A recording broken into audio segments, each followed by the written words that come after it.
నమస్తే రాజు గారు. నమస్తే. ఎలా ఉన్నారు? ఓ సూపర్ బాగున్నానండి. చాలా చాలా బాగున్నారు. యంగ్‌గా అంటే అయితే నేను యంగ్ లేదా? యంగ్ 40 అండి. ఇయర్స్ ఇండస్ట్రీ మీరు. రీసెంట్‌గా మేము ఆ వీడియోస్ అన్నీ చూస్తుంటే అప్పుడే 40 ఇయర్స్ అయిపోయిందా? 40 ఇయర్స్ లాగానే అంటే 40 ఇయర్స్ అంటే మీరు అంతకుముందు ఇంకా మీ ఏజ్ ఎంత చూసుకుంటే అంత పెద్దవారైనా సరే మీరు ఎంత బాగున్నారు. 40 ఇయర్స్ ఇండస్ట్రీ ఎక్స్పీరియన్స్ అండి. ఇండస్ట్రీలో వర్క్ చేస్తున్నాను. నేను స్టార్టింగ్ టైంలో నాకు 1 ఇయర్. ఇప్పుడు 41 ఇయర్స్ ఓల్డ్. మమ్మీ వాళ్ళు 1 ఇయర్‌కి మిమ్మల్ని ఇండస్ట్రీకి పంపించారు. పంపించేశారు. వావ్! మమ్మీ వాళ్ళు పంపించలేదండి. ఆ! నేనే వచ్చేసాను. అది ఓహ్! కారణం ఉంది. చెప్పండి. అది కారణం ఎలా అంటే మీకు తెలుసు ఒక 80s టైంలో సూపర్ స్టార్ హీరోయిన్, హ్మ్. Super dancer, super actress, Yeah. Beautiful హ్మ్. యాక్ట్రెస్, బ్యూటిఫుల్ డాన్సర్ హ్మ్. రాధా గారికి నేను పెద్ద ఫ్యాన్. హ్మ్. అలాగే నేను పల్టూరులో ఉండే టైంలో, పల్టూరు అంటే నా ఊరు వచ్చి Kanyakumari district, okay. Tamil Nadu Kerala border. హ్మ్. అప్పుడు ఈ dubbing movies, Telugu movie Tamil dub చేసి వస్తుంది.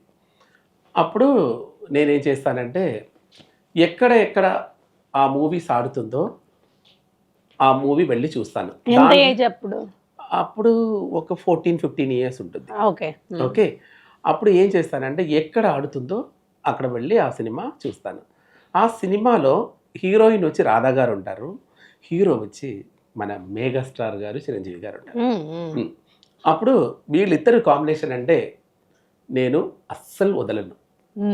ఎలాగైనా నా దగ్గర డబ్బు ఉందో లేదో, బట్ నా ఇంట్లో ఉంటుంది. అమ్మ వాళ్ళు ఏదైనా ఎక్కడైనా దాచిపెట్టుకుంటారు. అది నేను ఎలాగైనా దొంగతనం చేసుకొని తీసుకొని వెళ్ళిపోతాను సినిమాకి.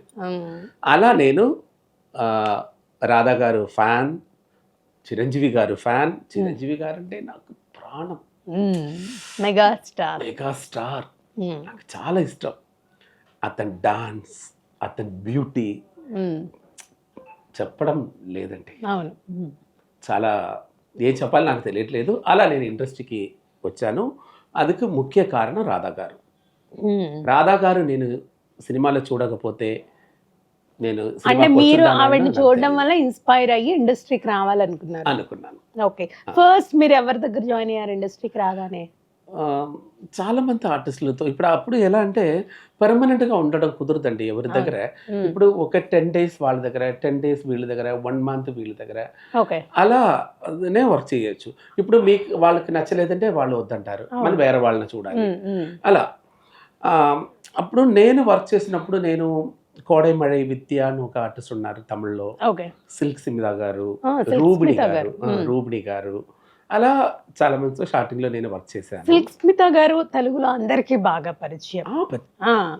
మరి సిల్క్ స్మిత గారితో వర్క్ చేసినప్పుడు ఆ వర్క్ ఎక్స్పీరియన్స్ ఎలా ఉండింది? ఆవిడ దగ్గర మీరు జాయిన్ అయినప్పుడు ఆవిడ ఎలా ఉంటూ ఉండేవారు? చాలా మంచి వ్యక్తి అండి. చిన్న పిల్లలు అలాగే. సిల్క్ స్మిత గారు చిన్న పిల్లలు అలాగే, వాయిస్ కూడా అలాగే ఉంటుంది.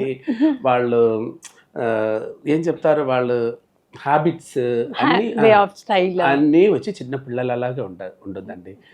చెన్నైలో మేము వెళ్ళకుండా సినిమా థియేటర్సే లేదండి. పరదా వేసుకొని వస్తారు, క్రౌడ్తో వెళ్ళి సినిమా చూసుకొని వస్తాము.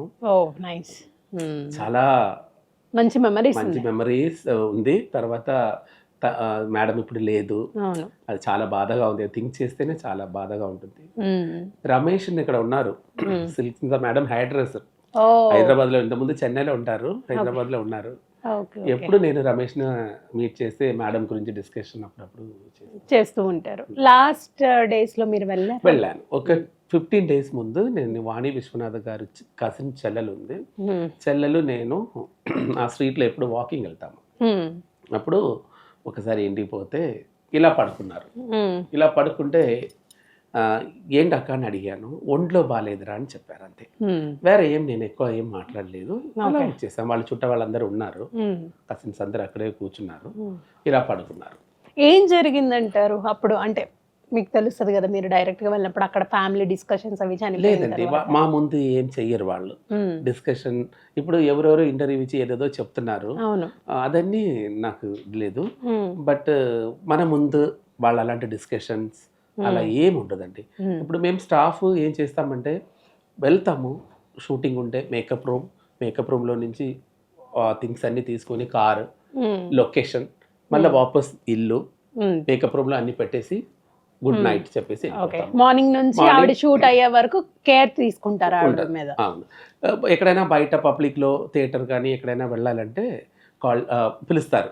అప్పుడు ఫోన్స్ ఏం లేదు, ఎవరైనా పంపిస్తారు. ఓకే. అక్కడ ఒక చంద్రుని ఒక అబ్బాయి వర్కర్ ఉంటాడు. వాడు సైకిల్లో కానీ స్కూటీలో కానీ వచ్చి మేడం పిలుస్తున్నారు రండి అంటే మేము వెళ్తాము. ఓకే.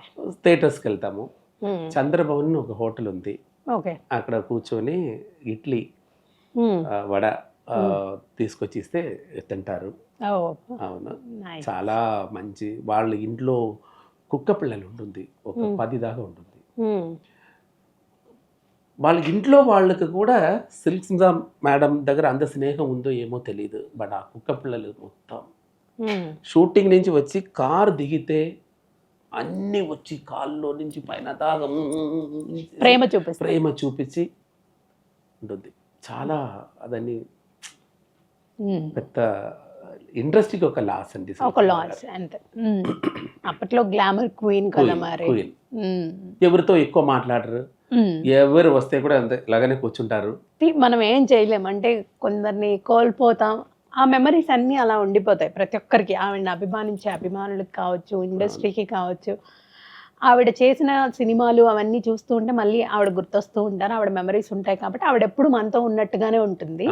సో మనం దాన్ని ఇంకా మళ్ళీ తీసుకురాలేం కాబట్టి అలా వెళ్ళిపోవాలి. సో నెక్స్ట్ సిల్క్ స్మిత గారి దగ్గర వర్క్ చేశారు. తర్వాత నెక్స్ట్ ఇంకెవరి దగ్గర పోవాలి? తర్వాత మధుబాల గారు, రాధా గారు. రాధా గారు అంటే తను పీక్లో ఉండే టైంలో టాప్ హీరోయిన్ కదా రాధా గారు. ఆ టైంలో వచ్చి నేను వేరే వాణి విశ్వనాథ్ గారు అలా వర్క్ చేస్తున్నాను. రాధా గారి దగ్గర వర్క్ చేస్తాను పర్మనెంట్గా ఫుల్ చాలా ఇయర్స్ అక్కడ లేదు నేను. ఆఫ్టర్ మ్యారేజ్ రియాలిటీ షోస్ చేస్తున్నారు.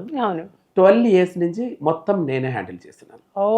రాధా గారు ఈవెంట్స్ కానీ ప్రోగ్రామ్స్ డేట్స్, మా టీవీ చేసాము, జీ, ఇవన్నీ తమిళ్లో విజయ్ టీవీ, ఇవన్నీ మొత్తం నేనే చూస్తున్నాను. ఎంత నమ్మకమైన పర్సన్ మీరు. చాలా క్లోజ్ గా ఉంటారు రాధా గారు. అవునా? నేను రాధా గారి కోసం ఇండస్ట్రీకి వచ్చాను. రాధా గారి కోసం వచ్చి రాధా గారు ఇప్పుడు మా ఇంట్లో ఒక ఫ్యామిలీ మెంబర్. సూపర్.